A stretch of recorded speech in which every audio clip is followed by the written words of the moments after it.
Alrighty. Alright. So, hello people of the internet and the YouTube stuff. This is my first video out there of anything I'm going to do that I actually consider reasonable. I've put YouTube videos up before, but I've taken them down because, really didn't want that stuff floating around to me. They were mainly gaming videos, and I'm not into that anymore, and I'd like to actually try to start up this YouTube channel with something else. Maybe doing model stuff every once in a while, because, I do enjoy a good model. I've been modeling for a bit now, this is probably my 7th model, which I shouldn't say a bit, because there are people out there who feel like, that say I've been modeling for a bit, and it's like, 50 years later, and it's like the 700 models underneath their belt. I've been modeling to the point where, I've built models. I can do it decently, I don't have any fancy gurus tactics, and, I don't secret tips, tricks, and wannabes, but I've built models. And, I kind of want to get out in the community and see what people are and be a little bit more active because it's kind of there are some cool people out there and I'd like to learn more about the modeling stuff. So I figured I'd start out my thing with this, and it kind of is a good random stroke of luck that there aren't a heck of a lot of YouTube videos on this little kit here. It's the Tamiya's M4A3 105 howitzer.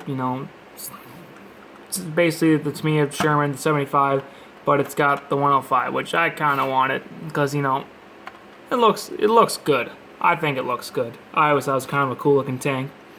So I want to talk about the build of the tank, and I want to talk about what I did to make it look like this. It definitely isn't beautiful. It surpasses as a model, and it's a model, and it represents a tank, which it's what she's meant to do. Kit was good. Basic Tamiya kit. If you ever built a model, you know what a Tamiya kit is. If you haven't, Tamiya kits fit pretty darn good. Plastic goes together pretty slick. Everything's good, happy, donkey dory. What do you know? Not a lot of crazy detail with a Tamiya kit. If you ever built one, I'm gonna say that quite a bit because I don't really know who's gonna watch these videos. If there's gonna be people that build models. A lot of it is a person they picked up this model as their first model because they're like, oh, quick, easy model. I'm gonna build it like the M4A3. Comes with a couple figures. Wada bing, wada boo. First model. So I'm just gonna reference that.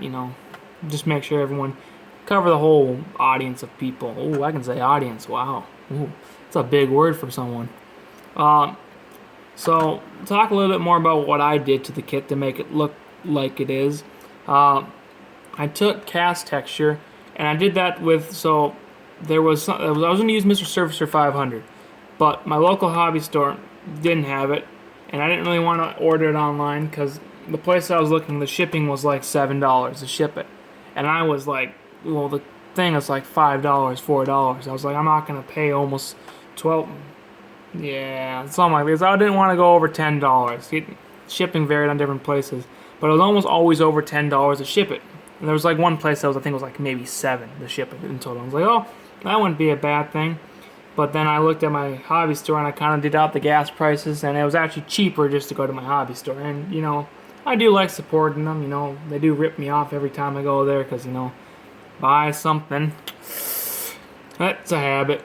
Gotta break it sometime. Probably not today or tomorrow or anytime soon. But, so they didn't actually end up having it, which kind of annoyed me because they had it one week and then I went back the next week because I was kind of inefficient, but I wanted is I didn't realize I bought all the paint before I got the kit, so I knew what I needed, and I kind of figured that the tank had decent cast texture. I assumed wrong because all the kits I'd seen built up had decent cast texture on it. Little did I know, most of them added their own cast texture.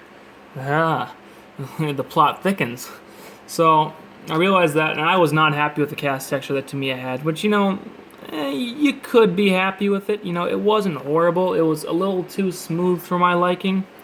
Especially on the turret and the mantlet. I've seen this tank in person, and it's not smooth. Like, you wouldn't want to be like rubbing your hand on it 24/7. So I added cast texture with Squadron Putty because I'd been reading on a couple forums that you can take Squadron Putty and thin it with lacquer thinner, and it gets it down to kind of a Mr. Surfacer 500 thing, but you take a stiffer brush and it's the same concept. You dab it on there, but I think it works a little bit better, because it gave me thicker texture where I wanted thicker texture, and it gave me a heck of a lot of control too, and I really kind of liked it actually. So I think if I'm gonna add cast texture, if I ever do any like Russian tanks or anything like that, where there's cast on the turret and stuff like that, I think I'll probably do that again. I won't bother with a Mr. Surfacer 500. You know, I might give it a shot eventually at some point in time just to see how it compares. You know, who knows? It could be like 10 times better, and I'm just like speaking out my arse right now. But you know, yeah. So I had a cast texture. That's why, if you can kind of see, it's got a little bit better casting, which, you know, that's your personal preference. Build the model how you want. Decals I have on it are for the 6th Armor Division during the Battle of the Bulge. The kit provides with a couple other ones. I think they're all they're all German, because I don't think, because what I read, the 105 Sherman never saw action in the Pacific, you know, at all. I think I read something where the Marines had 1 or 2. The Marines over in the Pacific, to be precise. But it was like, that was it. That's all they have said. Is like, I think I read somewhere in a book one time that the Marines had a 105. But I was like, well, I'm not gonna make a fake model. Well, I would make a fake model, because I kind of thought I had a plan for this thing originally, but I like keeping historical accuracy. I'll probably build another one and do what I want. But I wanted to have it with the 105, and I wanted to do the armor with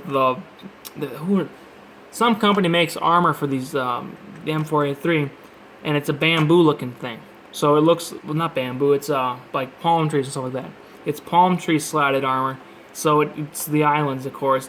And I just thought it looked kind of cool. I was like, oh, that'd be kind of cool to have a 105, and, you know, I was gonna do some hand painting on, like, you know, say the Island Bopper, because I played a song one time and it was called Island Bopper, and I just thought it was such a cool little song. You know, it makes sense for, you know, the Marines, because they're island hopping was the term they used for when they were invading islands. So I was like, oh, that'd be kind of a nifty little thing to name it. Unfortunately, not historically accurate, and I like history. I like accuracy too. Accuracy is key. Funny though, I'm building a Tamiya kit. Not very accurate. So, going through, she ain't half bad. The paint job it's olive drab underneath. Well, actually, this is the first kit I've done this with. I took XF1, flat black, and I primed it with XF1. I've always primed it with a primer. But my primer can actually decided to shit out on me, which is a bit annoying. You know, I can get it for you. So it decided not to spray anymore, and it just, like, I do have the cap. I realize how it works, but she don't spray no more. And I put thinner on it and everything, and, well, I'm gonna aim it away from the model, so if it does decide to work on the camera, we don't spray her. Yeah, but there ain't nothing, and it's full too, which is annoying, because I can physically feel the amount. And there was still a lot of primer left in that model, in that, can. But, you know, grumble, grumble, grumble. But so I took my XF1, because I bought another bottle, another little jar of it. So I was like, heck, why not? You know, I've seen people do it, add shadow effects. Never done it before, might as well. So decided to prime the whole model, XF1.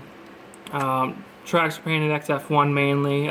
They're gonna get weathered, because I'm gonna build a diorama out of this, I think. I do like it, you know. Diorama will get used out of it. Yeah, I always kind of want to do winter diorama, because I've never done anything with snow. I've always wanted to try some of those snow things, that the snow products that people offer. I think Vallejo's got a new line of their diorama and weathering products, so might give those a shot. I don't know, see if I can get my hands on them. But that's the snow stuff was done with a hairspray technique. I used this stuff, the Aquanet, cheapest thing I could find. Talked to a girl, and she was like, oh, we used to use Aquanet. You know, we'd go at a sleepover, and, like, we'd pull pranks on each other and spray a whole can in the back of each other's hair. And I was like, oh, that sounds horrible. I'm going to use it to spray paint winter camo. She's like, oh, that doesn't make any sense, but I'm going to continue the conversation with you. That's about how that went. So what I decided to do is I did that, but the first thing I did was I tried spraying it directly from the can. Now, I'm not going to do that ever again. That was a no-no, because it comes out as if someone's spitting on it, which is not what I wanted. So I sprayed a little bit. I think this might actually be it, the leftover stuff of that. It's either that or it's something. I leave stuff laying around. I'm a bit of a messy modeler. Happens a bit. So got all that stuff, and I sprayed it into a can, got it all in actual liquid form. So, and then I poured it into my airbrush pot, you know, and she sprayed out fine, you know. It's a bit weird. It didn't work the best because I originally tried giving it a full pass on the model out of the can, and that did not work as I wanted it to. So there was already tons of it on the thing, but then there were spots that weren't covered, and I wanted to make sure I got those spots, and it turned into a bit of a disaster. But you know, she worked. Oh, I also clear coated. I flat coated it. This is kind of a question for if anyone actually sees this video and actually does modeling.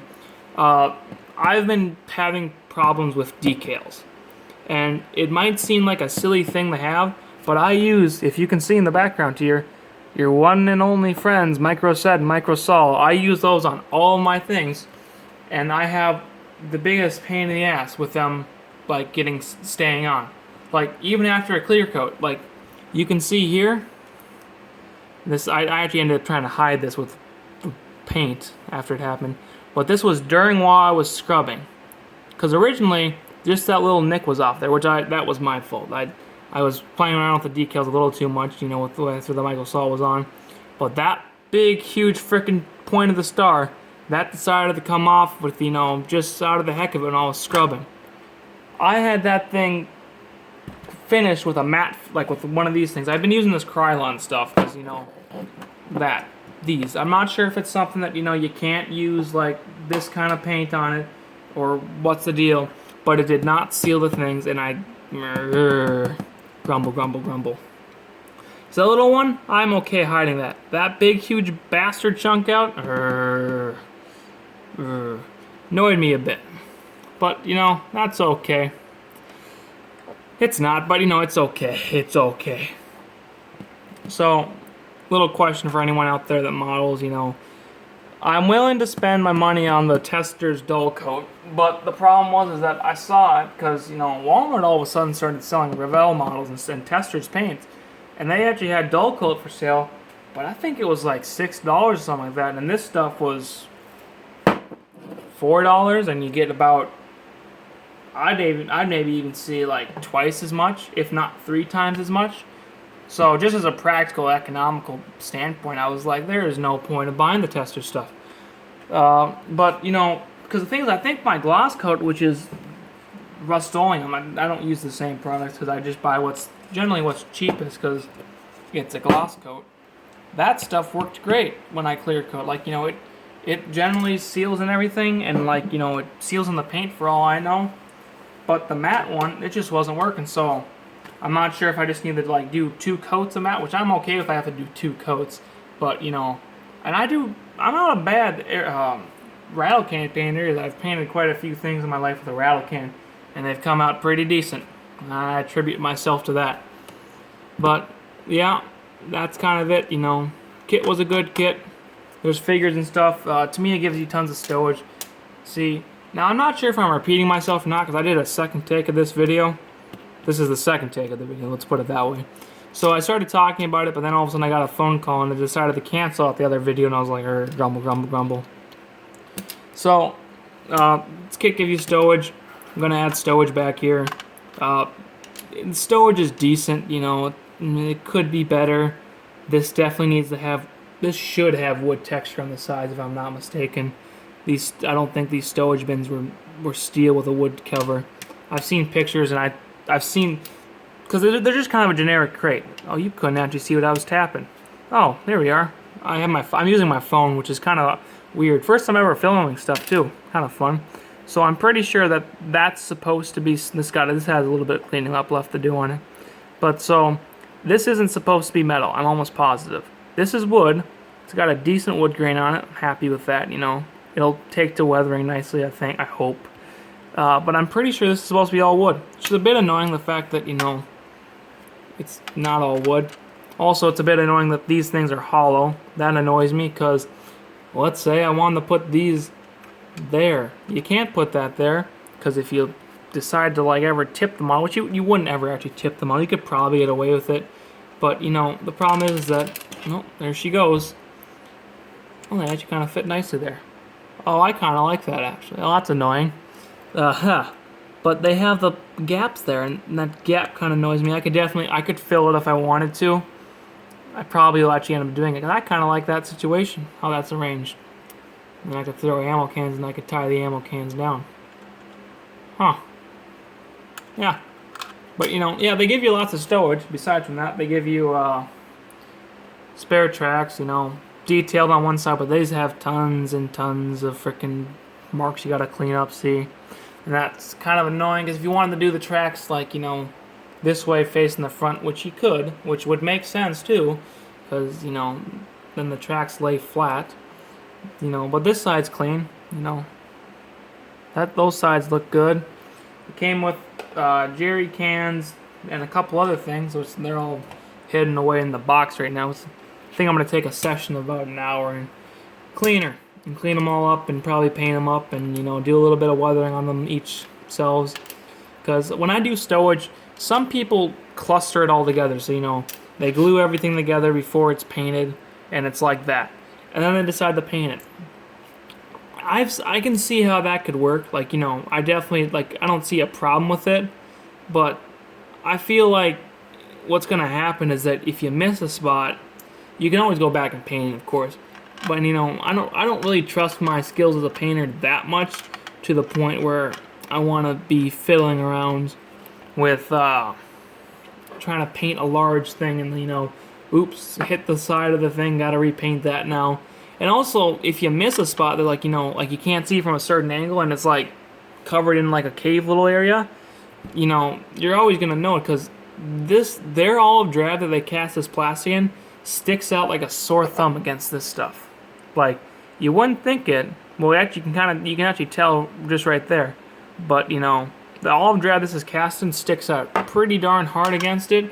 So you kind of want these to all be painted, because you can kind of see it, and it doesn't look the best when they're not all painted. So, but they give you spare road wheels too, which I kind of like. I'll probably end up putting a board here, because they show a board on the box, and I kind of like that. The board, I kind of like that idea, because then I get to hide a little bit above the front or hull, which is okay. I did TAS texture on there, so a bit tedious about whether I want to hide it or not, but yeah.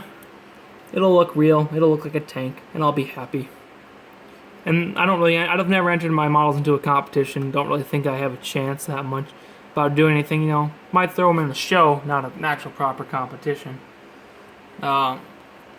Weathering on this tank was done. I'm skipping around, I'm sorry if you're really confused about, first video, we'll figure out a system from here on out, if that makes sense. Weathering was done, pretty simple. Took some oil paints, did some staining. You can see here, there, black. Just black and brown oil paints. I can grab them out of my drawer here, actually. Just these Artist Loft ones. Lamp brown and Van Dyke brown. Lamp black, and Van Dyke brown. This is a very interesting color, because from the box, not the box, the tube, the packaging, you would think that this would be a nice dark brown color that looks like brown. It doesn't quite. It's got a much more reddish hue to it. If you can see, so if you look at the big glob itself, it looks. Let's see if I can get this to look. Well, it actually doesn't work bad. But so it's got a brown. If it's in a big huge glob, it looks brown. But if you thin it out to a degree, it goes really funny red, which I was not that big of a fan of, and kind of annoyed by, because you can kind of see up here, it went a bit red. It looks brown on the film, I can look through my phone, but there are a couple spots, right there in the track where it's got built up, you can kind of see that it glares off almost red, and I was a bit annoyed by that, and I was like, the black works good though, it's black, can't go wrong, well, you can go wrong with black, but it's a good black. I enjoyed it. I did some staining on it for, the gas spills, because, they weren't too careful about when they were filling up gas in the thing. So, got that. Didn't do a wash on it, because I wasn't entirely sure whether I wanted to do a black wash on a white vehicle. I've seen people do it before, but I wasn't quite sure. I was thinking about going and buying one of those fancy smancy MIG products that cost about an arm and a leg at any local hobby store. Well, at least my hobby store. And it's like, you know, weathering for white vehicles or like winter vehicles. And I was thinking about getting it just because, you know, I want it to be a little bit dirtier. But the problem is that the main thing that I weather up a lot is the engine deck, because that's what gets dirtier generally, you know, besides like the bottom of the tank. So I generally weather the engine deck up and, you know, do like grub streams. But I'm gonna try to cover the whole thing with stowage. So I'm not really sure how much of it I'd want to spend and, you know, weather on it. So kind of thinking whether I want to do that or not. I do have pigments that I was doing on it. I use AIM products. I think they're localer. They're from Wisconsin. You know, let's just jump across the border. But, you know, they work good. I like them. I use their pigments on the bottom here. They're medium earth. The only reason I did this medium earth here is because I wanted to put snow on top, but I wanted it so it wasn't going to be snow right on olive drab. So this is like a base weathering or a base coat of the stuff. So that'll be it. Took a little sponge thing, whatever you want to call them, a drip brush thing. Took black paint, dabbed it on a couple spots, you know, spots where you can see it good. Let's see if I can find any good ones. There's a couple here and there, you know, and kind of blends in. All those chipping things there. Couple there. Tools are all done up. You know, I don't think I did any chipping on the tools. I wasn't too sure if I wanted to do that. Chipping on the hull, I think some here, some there, black there. Handles got a little bit of that on there. Everything kind of blends in, which is it's okay if it blends in because the stuff does blend in real life. But the weird speckly of the white kind of helps, you know, make everything neutral, which, you know, I'm fine with because I think people understand the point of the thing. Yeah, that's kind of what I wanted to go over in this video. It's kind of a weird jump in, no channel introduction, no fun jazz like that. Just kind of was like, hey, you know, I got a phone. I actually got a new phone. This is the Samsung Galaxy S7. Look at me showing off. Yeah, I just basically kind of wanted it for the new camera, and I was like, oh, you know, maybe I can start doing YouTube videos too. And voila. So, yeah, I think that'll do it for this video. Good kit. It's a Tamiya M4A3 105. Leave a comment. Do whatever the heck you want. You can like the video if you choose to. You know, if you really feel obliged to. Don't be too worried about. Well, you could subscribe if you wanted to. If you think I'm gonna be better, subscribe. If you don't think so, run with your tail between the legs. You all folks have a good day and you take her easy. I don't know. I'm a person.